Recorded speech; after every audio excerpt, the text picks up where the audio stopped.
Very good morning students. हमने पिछली कक्षा में विद्युत क्षेत्र और विद्युत आवेश की चर्चा कर रहे थे और उनमें हमने आवेश संरक्षण के बारे में भी चर्चा की थी। उस आवेश संरक्षण की यानी कि जो गुणधर्म जो हम पढ़ रहे थे उन्हीं में दो गुणधर्म शेष थे, यानी कि दो गुणधर्म है, जो दो प्रॉपर्टीज हैं वो हमने छोड़ दी थी पिछली कक्षा में। जो आपने पिछली क्लास में जो कक्षा ली थी उसकी बात कर रहे हैं हम। तो निश्चयता का जो सिद्धांत है कि निश्चयता का सिद्धांत क्या है, आवेशों का गुणधर्म तीसरा गुणधर्म और चौथा गुणधर्म था योज्यता का नियम। स्टूडेंट हम निश्चर्यता के बारे में पढ़ेंगे कि निश्चर्यता का जो गुणधर्म है वो क्या है। आवेश संरक्षण का गुणधर्म है इस निश्चर्यता से यानी कि जो तात्पर्य निकलता है, अर्थ निकलता है, जो चर यानी चाल, चर यानी क्या होता है चलना, तो जो चाल है उसकी हम परिभाषित करेंगे कि आवेश चाल पर निर्भर कैसे करता है। तो स्टूडेंट्स हम इसकी सबसे पहले हम ये पढ़ेंगे कि आवेश है वो चाल पर निर्भर नहीं करता है। यानी कि उदाहरण के लिए कि यदि कोई वस्तु गतिशील है और एक वस्तु क्या है विराम अवस्था में है, तो दोनों पर ही आवेश क्या होगा समान होगा। ऐसा तो नहीं है कि कोई व्यक्ति आए दौड़ के और किसी तार को हाथ लगा लिया, यानी कि 11,000 की जो लाइन जा रही है एक व्यक्ति आए दौड़ के उसका हाथ लगाएगा, तो बताओ करंट आएगा कि नहीं आएगा? आएगा ना। चाहे उसको कोई व्यक्ति उसके नीचे खड़ा हुआ हाथ लगाएगा तो भी करंट आएगा। तो इस तरीके से हम समझ सकते हैं कि जो आवेश है वो चाल पर निर्भर नहीं करते हैं। आवेश विराम अवस्था और गतिशील अवस्था दोनों ही कंडीशन में समान रहता है, आवेश में कोई परिवर्तन नहीं होता है। इसका मतलब चाल पे निर्भर नहीं करता है। सेकंड बात यह है कि जो निश्चर्यता का नियम है, एक आपेक्षिकता की जो थ्योरी है या रिलेटिविटी थ्योरी है उसके अकॉर्डिंग अगर हम पढ़ें तो उसमें क्या यानी कि जो कुछ कंडीशन है जिसमें एक विशिष्ट आवेश की डेफिनेशन दी गई है, वो विशिष्ट आवेश में क्या होता है, इसका जो फॉर्मूला है Q/M है, उस विशिष्ट आवेश में ये कहा गया है यदि हम वेग में वृद्धि करेंगे तो विशिष्ट आवेश का मान घटने लगेगा। तो विशिष्ट आवेश का मान घटने लगेगा वो किसके लिए है, विशिष्ट आवेश यानी कि रिलेटिविटी थ्योरी में दिया हुआ है। स्टूडेंट हम निश्चर्यता की जो सिद्धांत है इसकी परिभाषा लिख रहे हैं, तो परिभाषा क्या है आप स्वयं बनाओगे, क्योंकि अभी मैंने आपको समझाया कि आवेश चाल पर निर्भर नहीं करता है, तो आप ऐसे ही परिभाषा लिखोगे। क्या है परिभाषा? आवेश चाल पर निर्भर नहीं करता है। आवेश किस पर निर्भर नहीं करता है? चाल। तो क्या हुआ, आवेश गतिशील अवस्था में, यानी कि हम जो आवेश के बारे में पढ़ रहे हैं उसमें आवेश गतिशील अवस्था और विराम अवस्था, तो विराम अवस्था और गतिशील अवस्था, तो इन दोनों में आवेश का मान क्या होता है, समान होता है। स्टूडेंट्स ये हमने ये इसका गुणधर्म है, किसका? आवेश का गुणधर्म है। आवेश का जो तीसरा जो गुणधर्म है वो क्या है? निश्चल, यानी कि आवेश चाल पर निर्भर नहीं करता। विराम अवस्था में भी आवेश उतने होंगे या गतिशील अवस्था में भी आवेश उतने होंगे। जैसे आपने किसी पाइप को आवेश दिया और उसको आपने यानी जैसे मान लो कार है या कोई मोटर है उसमें कोई पाइप है उसको आवेशित हो रहा है, वो गतिशील यानी कि उसको गतिशील करेंगे ना, उसमें आवेशों को गतिशील करेंगे तो भी उसमें आवेश का मान क्या रहेगा, समान रहेगा, परिवर्तन नहीं होगा। अब स्टूडेंट्स हम ये पढ़ते हैं कि जो रिलेटिविटी थ्योरी है, आपेक्षिकता का जो सिद्धांत है, आपेक्षिकता का सिद्धांत, आपेक्षिकता का जो सिद्धांत है उसमें द्रव्यमान के लिए एक सूत्र दिया गया है, द्रव्यमान के सापेक्ष v²/c। ये जो आपेक्षिकता सिद्धांत का फॉर्मूला है इसमें यदि v और ये जो c है ये लगभग समान हो जाएंगे तो कण का जो द्रव्यमान है वो क्या हो जाएगा, विराम द्रव्यमान से बहुत ज्यादा हो जाएगा। यानी कि ये किस प्रकार का द्रव्यमान है, विराम द्रव्यमान, ये विरामावस्था में द्रव्यमान है और ये क्या है, कण का द्रव्यमान। तो कण का द्रव्यमान क्या हो जाएगा, ज्यादा हो जाएगा। कब, जब V और C दोनों ही क्या हो जाएंगे, लगभग बराबर हो जाएंगे। तो स्टूडेंट इसी से एक परिभाषा निकल के आई, वो थी विशिष्ट आवेश। तो विशिष्ट आवेश क्या है, Q बटे M के अनुपात को। Q क्या है, आवेश, M क्या है, द्रव्यमान। तो आवेश तथा द्रव्यमान, आवेश यानी कि आवेश तथा द्रव्यमान के अनुपात को विशिष्ट आवेश कहते हैं। लेकिन ये जो विशिष्ट आवेश है, ये इसका सूत्र है, या हम कह सकते हैं इसकी परिभाषा है ये। और इसी परिभाषा से हमें ये पता चलता है कि वेग में परिवर्तन करेंगे, यदि विशिष्ट आवेश में यदि वेग में परिवर्तन किया जाता है तो विशिष्ट आवेश का मान घटने लगता है। अब आप कहोगे कि सर आप तो विशिष्ट आवेश की डेफिनेशन दे रहे हो, इसमें आप ऐसे कह रहे हो कि आवेश यानी कि जो विशिष्ट आवेश है उसकी दर घट रही है वेग बढ़ाने पर। और अभी हमने इससे पहले पढ़ा था कि आवेश विराम अवस्था और गतिशील अवस्था दोनों में समान होता है। लेकिन विशिष्ट आवेश Q बटे M का जो फॉर्मूला है, ये क्वांटम मैकेनिक्स का फॉर्मूला है, इसके अकॉर्डिंग हम कह सकते हैं कि वेग में परिवर्तन करने पर विशिष्ट आवेश का मान घटने लगता है। यदि आप आसानी से लिख सकते हो, निश्चयता का नियम क्या है कि आवेश काल पर निर्भर नहीं करता है, विराम अवस्था और गतिशील अवस्था में दोनों में आवेश का मान समान रहता है। और आकर्षकता के सिद्धांत से यानी कि जब V और C दोनों लगभग बराबर होंगे तो विशिष्ट आवेश का मान वेग बढ़ाने पर घटने लगेगा। अब इसके आगे हम देखते हैं स्टूडेंट्स योज्यता का नियम, यानी कि हमने निश्चयता का नियम पढ़ी है। निश्चयता का नियम पढ़ने के बाद में हम पढ़ते हैं योज्यता का नियम। जो योज्यता का जो नियम है वो क्या है, वो हम देखते हैं।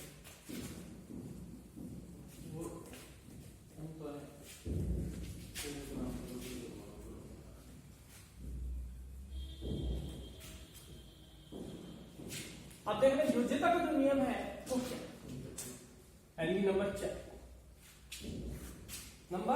4 और नंबर जो 4 है वो है योज्यता का।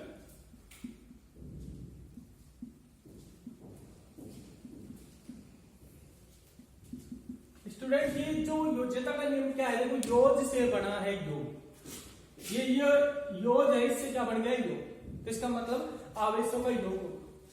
तो डेफिनेशन कैसे बनाएंगे, यानी कि एक विलगित निकाय है, उस विलगित निकाय में बहुत ज्यादा आवेश है, उन यानी कि काफी आवेश है, उन सभी आवेशों का बीजगणितीय योग कुल आवेश के बराबर होता है, इसे योज्यता का नियम कहते हैं। तो देखो डेफिनेशन क्या बनी इसकी स्टूडेंट्स, किसी भी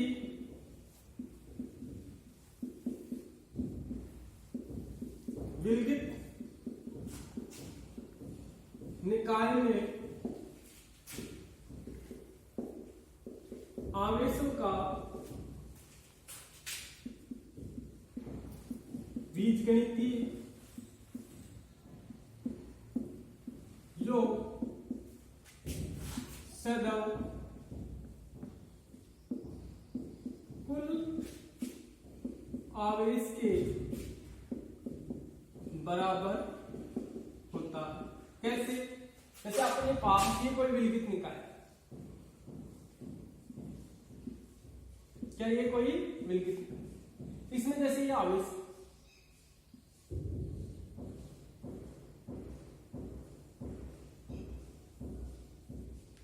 जैसे ये आवेश है Q1 Q2 Q3 और ये क्या है Q4, इस तरीके के आवेश है। तो इन सभी आवेशों का योग है, इस तरीके से जितने भी आवेश अपने पास उन सभी का जो योग है वो कुल आवेश के बराबर है। स्टूडेंट्स इस योग को हम इस तरीके से भी डिनोट करते हैं सिग्मा से, क्योंकि इनमें देखो प्रत्येक का योग हो रहा है, तो हम क्यों लिख के यहाँ पर I से डिनोट करेंगे, 1 से लेके कहां तक है n, तो यहाँ पर I बराबर 1 और कहां तक लिखेंगे n तक। किसके बराबर आ रहा है मान, कुल आवेश के बराबर आ रहा है। तो इस तरीके से आवेशों का जो बीजगणितीय योग है वो सदैव कुल आवेश के बराबर होता है, इसे क्या कहते हैं योज्यता। और स्टूडेंट्स एक बात मेन जो ध्यान रखनी है इसमें, क्योंकि आप जानते हो सब कि आवेश एक अदिश राशि है, जबकि द्रव्यमान भी अदिश राशि है। लेकिन आवेश में प्लस और माइनस दोनों ही चिन्ह होते हैं। इसलिए ध्यान रखना कि जब भी आप कोई भी एक एग्जांपल से हम समझेंगे कि यदि अपने पास इस तरीके से आवेश है, ये अपने पास आवेश है, इन आवेशों का यदि हम योग करेंगे तो वो कुल आवेश का जो मान है वो 2 + 4 - का, यानी कि जब इनको जोड़ोगे तो ये 6 हो जाएंगे, ये कितने हैं माइनस के। तो 6 में से आपको कितने माइनस करने हैं 2, कितने आंसर आए 4। इसका मतलब क्या स्टूडेंट्स, इस एग्जांपल से आपको ये समझ में आया होगा कि यदि किसी जैसे ये माइनस चिन्ह है बाकी में प्लस है तो हमें कोई भी चिन्ह नहीं छोड़ना, चिन्ह का विशेष ध्यान रखना है, योज्यता का नियम।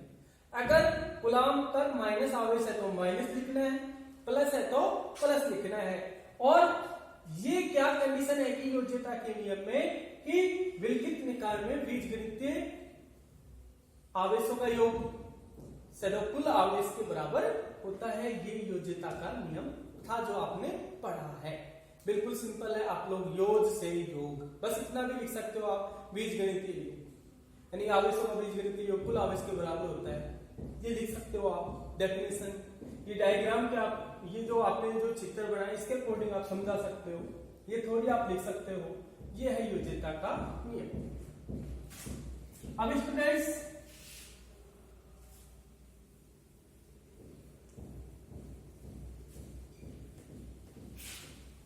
हम कुछ न्यूमेरिकल पढ़ेंगे और वो जो न्यूमेरिकल हैं वो देखेंगे। तो न्यूमेरिकल देखने के लिए 1 मिनट आप देखेंगे कि न्यूमेरिकल हम किस तरीके से अध्ययन करेंगे। स्टूडेंट्स हम न्यूमेरिकल की चर्चा कर रहे हैं। अपने पास एक न्यूमेरिकल है, उसमें ये कहा गया कि किसी वस्तु को इतना आवेशित किया जाता है, कितना इतना आवेशित किया जाता है कि उस वस्तु के द्रव्यमान में वृद्धि हो जाती है। और वो वस्तु क्या है, वो इलेक्ट्रॉन है।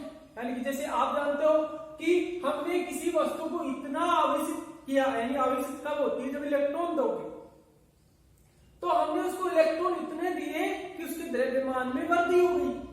और वो वृद्धि कितनी हुई, वृद्धि यानी बहुत कम वृद्धि होती है वैसे, तो जो वृद्धि हुई वो क्या है डेल एम। ये जो वृद्धि कितनी है स्टूडेंट्स, आप इसमें देखो कि 9.1 एन जी, एन का अर्थ होता है नैनो और जी का अर्थ होता है ग्राम, नैनोग्राम। अब हम ये समझते हैं स्टूडेंट अच्छी तरह से कि 9.1 हमने ऐसे कैसे लिख दिया, ये नैनोग्राम है, तो नैनो को क्या लिखते हैं हम 10⁻⁹ ग्राम। अब ग्राम है तो ग्राम को किस में बदलते हैं, किलोग्राम में, क्योंकि जब भी आप कोई न्यूमेरिकल हल करो तो सभी मात्रक यानी कि जितने भी आपको मात्रक मिले उन सभी को एक ही पद्धति में लिखना है। आप जैसे ये न्यूमेरिकल कर रहे हो तो इस न्यूमेरिकल में आपको सारे के सारे मात्रक किस में लिखने, किलोग्राम में लिखने, एमकेएस पद्धति में लिखने। तो आप इसको लिख रहे हो 9.1 10⁻⁹ ग्राम, ग्राम को किलोग्राम में बदलोगे तो 10⁻⁻3। अब क्या आएगा यहाँ पर किलोग्राम। ये किससे आया, ग्राम से, ये किससे आया, नैनो से। टोटल क्या मान है आपके पास स्टूडेंट्स, डेल एम बराबर 9.1 गुणा 10⁻⁻12 किलोग्राम। ये क्या हुई है, वृद्धि हुई है। अब हमें क्या निकालना है, कितने इलेक्ट्रॉन वस्तु को दिए गए हैं। इलेक्ट्रॉन यानी कि वस्तु को दिए जाने वाले यानी कि जितने इलेक्ट्रॉन दिए हैं आपने उनकी संख्या ज्ञात करना। संख्या यानी आपको किसका मान ज्ञात करना, एन का मान ज्ञात करना है। एन आपको ज्ञात करना है, एन क्या करना है, आपको ज्ञात करना है। अब स्टूडेंट्स आप एक बात ये और ध्यान रखें कि किसी वस्तु को यानी कि आवेशित दे रहे हो तो इसका मतलब वो इलेक्ट्रॉन था, तो इलेक्ट्रॉन का द्रव्यमान कितना होता है, इलेक्ट्रॉन का जो द्रव्यमान है वो क्या है, एम। तो इलेक्ट्रॉन का जो द्रव्यमान है वो क्या है, एम कितना होता है, 9.1 गुणा 10⁻31 किलोग्राम। अब आप जानते हो कि वृद्धि क्या हुई है, डेल एम। तो हम इसका जो फॉर्मूला बनेगा वो क्या बनेगा, del M into N into N. N क्या है, संख्या, एम यानी इलेक्ट्रॉन का द्रव्यमान और डायनामिक वर्दी कितनी। तो स्टूडेंट्स ये जो मान है 9.8 10 की घात माइनस एंड ये कितना है 9.8 गुणा 10 की घात माइनस 31।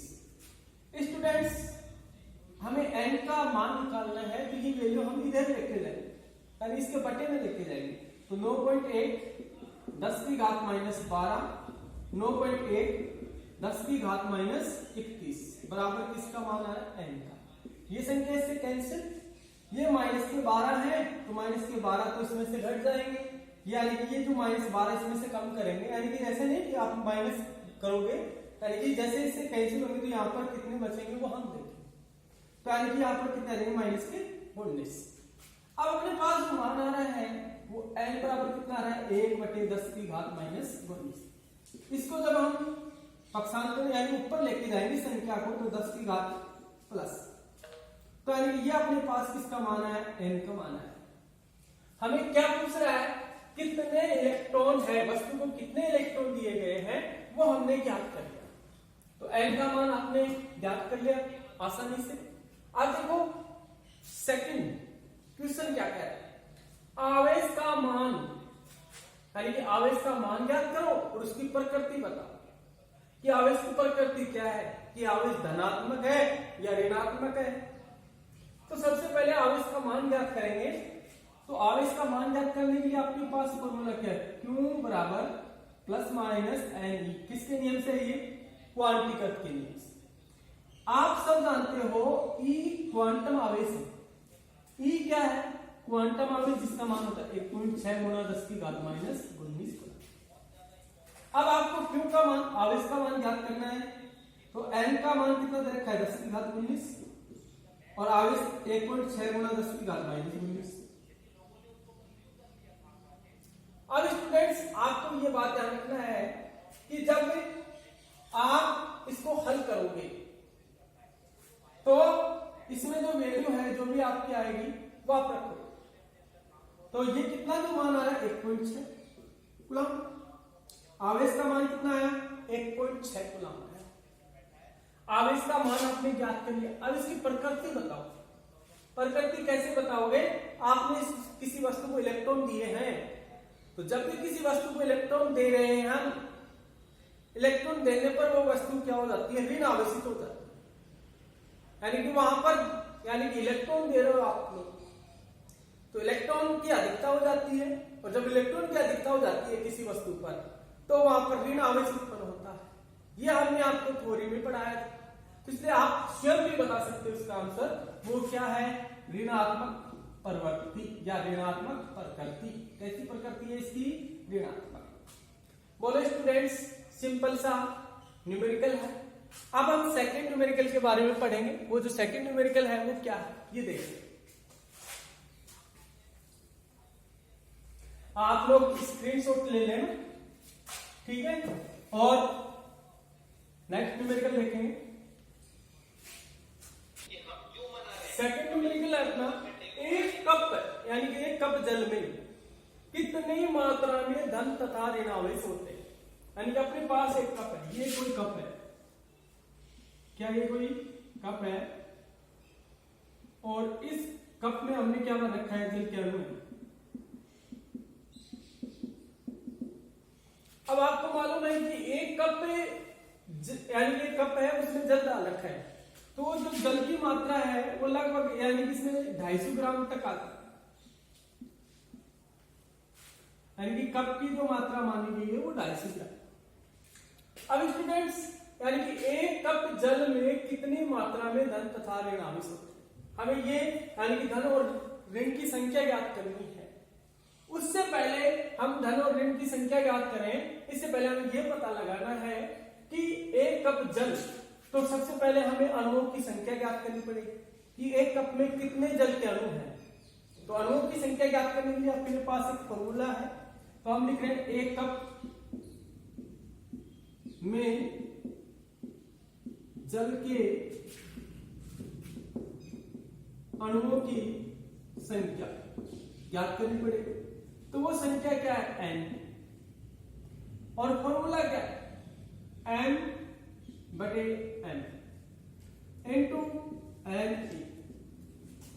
अब स्टूडेंट्स हमें एक कप में जल के अणुओं की संख्या ज्ञात कर रहे हैं, तो उसके लिए संख्या का जो फॉर्मूला है संख्या ज्ञात करने के लिए वो क्या है, m बटे m है। लेकिन स्टूडेंट्स ये जो m है बड़ा M, इसको बोलते हैं अणुभार, और ये जो m है ये पदार्थ का द्रव्यमान, यानी पदार्थ का द्रव्यमान कितना है 250 ग्राम। तो यहां पर आप क्या लिखोगे 250। अब स्टूडेंट्स हमें ये देखना है कि m अणुभार, अणुभार किसका ज्ञात करना है, जल का। तो जल का फॉर्मूला होता है H2। अब वो H2O, तो यानी कि आपको अणुभार ज्ञात करना है। अणुभार यानी इसका जो द्रव्यमान है हाइड्रोजन का 1 है, इसका कितना होता है 8, लेकिन इसका द्रव्यमान 8 गुना कितना हो जाएगा 16, इसका कितना होगा 1। अब देखो यहां से हम इसको 1 से मल्टीप्लाई करेंगे 2 को, प्लस 16 इंटू 1, क्योंकि 1 अणु है और ये कितने अणु 2 अणु है। और हाइड्रोजन का द्रव्यमान कितना होता है 1, और ऑक्सीजन का द्रव्यमान कितना होता है 16। 16 को कितने से गुणा करना है, क्योंकि अणु 1 है ऑक्सीजन का और हाइड्रोजन की कितनी है 2 है। टोटल मान कितना आएगा 16 कम 16 और 2, टोटल कितने हुए 18। तो इसका जो मान आया वो कितना आया 18। तो स्टूडेंट्स अब हम देखेंगे कि यहां पर जो मान आया वो कितना आ गया 18। अब देखो 250 m का मान है 18, और Na क्या होती है, ये अवगाद्रो संख्या जिसका मान होता है निश्चित होता है, इसका मान हम पढ़ चुके हैं, पहले केमिस्ट्री में पढ़ चुके हैं। तो ये जो मान है ये भी निश्चित है 6.023 गुणा 10 की घात 23। हमने ये मान किसका निकाल लिया, संख्या n, क्या ज्ञात कर लिया हमने, संख्या। अब हमें ये पता लगाना है कि इसमें कितने ऋण आवेश हैं और कितने धन आवेश। तो इसके लिए आपको सर्वप्रथम मैं ये बता रहा हूं कि हमें 1 कप जल है। अब हमने ये निकालना है कि इसमें देखो कि हाइट यानी कि H2O है, तो H2O में H, H और O, तो H का जो परमाणु क्रमांक 1 है, इस H का भी 1 है, और ऑक्सीजन के कितने 8, टोटल कितने हो गए 10। तो इसमें क्या है कि जो जल के अणु है उसमें 10 ही प्रोटॉन है और 10 ही क्या है इलेक्ट्रॉन, यानी जो परमाणु क्रमांक होता है उसे क्या बोलते हैं हम, प्रोटॉन की संख्या और इलेक्ट्रॉन की संख्या। तो इसमें प्रोटॉन में इलेक्ट्रॉन की संख्या कितनी है 10 है, तो प्रोटॉन में इलेक्ट्रॉन की संख्या 10 है, और अपने पास जो फॉर्मूला है वो क्या है, Q बराबर प्लस माइनस n, ये फॉर्मूला। अब यहां पर सबसे पहले हम इसको देखेंगे कि n की जो वैल्यू है वो हम इस n के सापेक्ष रखेंगे। तो इस n के सापेक्ष रखेंगे तो वो कितने इलेक्ट्रॉन और लेके चलेंगे, हम इसमें 10 प्रोटॉन और लेके चलेंगे। तो हम इसको इस तरीके से लिख सकते हैं जय स्टूडेंट्स, 250 बटे 18 इंटू 6.023 गुणा 10 की घात 23 इंटू में क्या लिख रहे हैं हम 10। 10 क्यों लिख रहे हैं, 10 यहाँ पर प्रोटॉन की संख्या है। किसकी संख्या है 10 यहाँ पर, प्रोटॉन की संख्या, प्रोटॉन और इलेक्ट्रॉन की संख्या, प्रोटॉन बोल दो या इलेक्ट्रॉन। क्यों, हमने पढ़ा परमाणु क्रमांक की प्रोटॉन की संख्या कहलाती है, तो इसलिए इसको 10 से मल्टीप्लाई और करना पड़ेगा, क्योंकि इसके जो आवेश है वो कितने हैं 10 है। अब इसके बाद ई का मान कितना है, आप जानते हो 1.6 गुणा 10 की घात -19।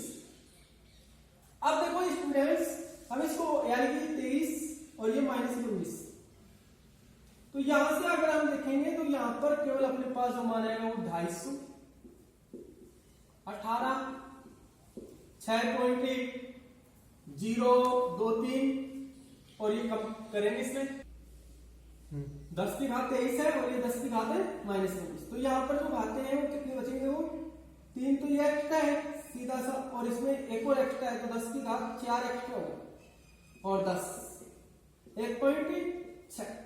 स्टूडेंट्स घात तो देखो 10 की घात 4 और ये एक, इसकी एक घात मानी जाएगी तो टोटल कितने हो गए 5 हो गए।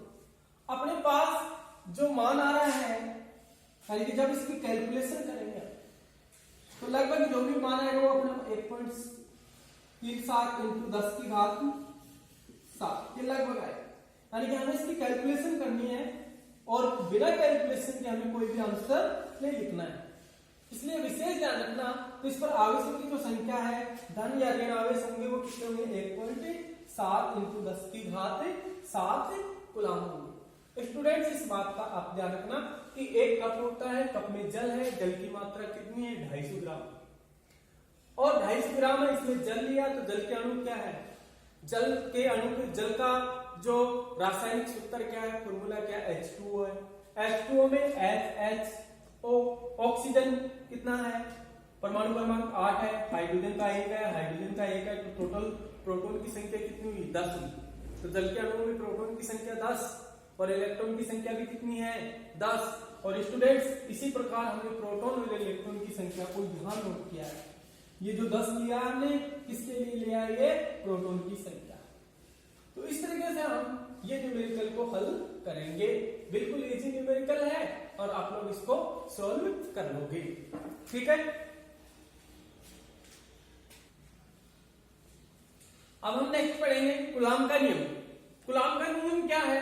स्टूडेंट्स, कूलाम के नियम के बारे में जानेंगे कि कूलाम का नियम है क्या चीज। तो कूलाम वैज्ञानिक है, यानी कि सबसे पहले हम कूलाम के नियम को परिभाषित करेंगे, फिर उसके बाद में हम समझेंगे इसको कूलाम का नियम।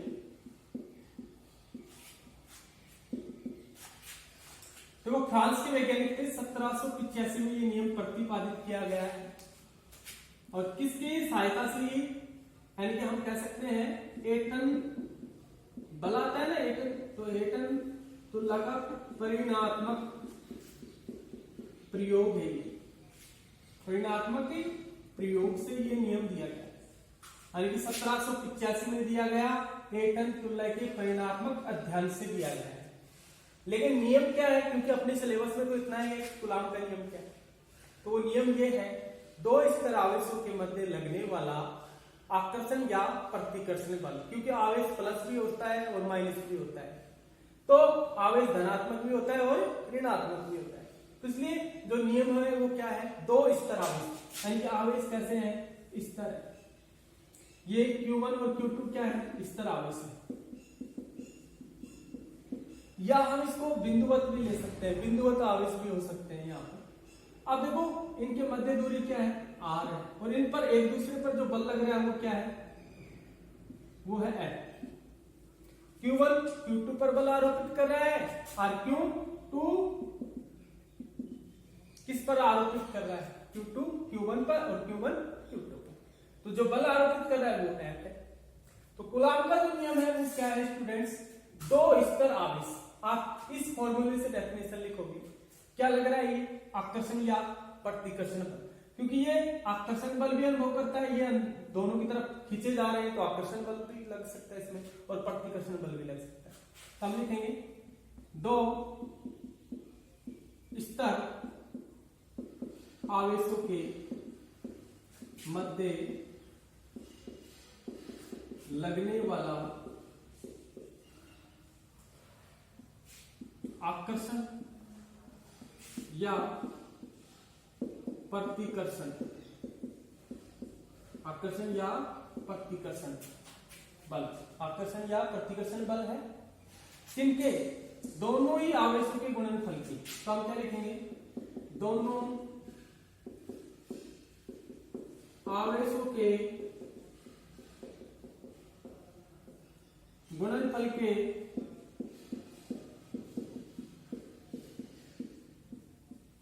समानुपाती होता है, तथा इनके मध्य दूरी क्या है? D से भी नोट कर सकते हैं, लेकिन हमने R से भी नोट किया है। तो हम क्या कहेंगे?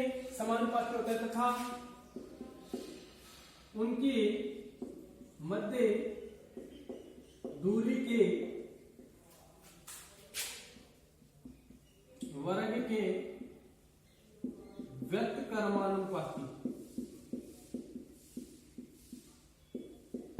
होता है। तो जो कूलाम का जो नियम है वो स्तर आवेशों के लिए लागू होता है। दो स्तर आवेशों के मध्य लगने वाला बल, आकर्षण या प्रतिकर्षण बल, उनके गुणनफल के समानुपाती, उनके यानी आवेशों के गुणनफल के समानुपाती होता है।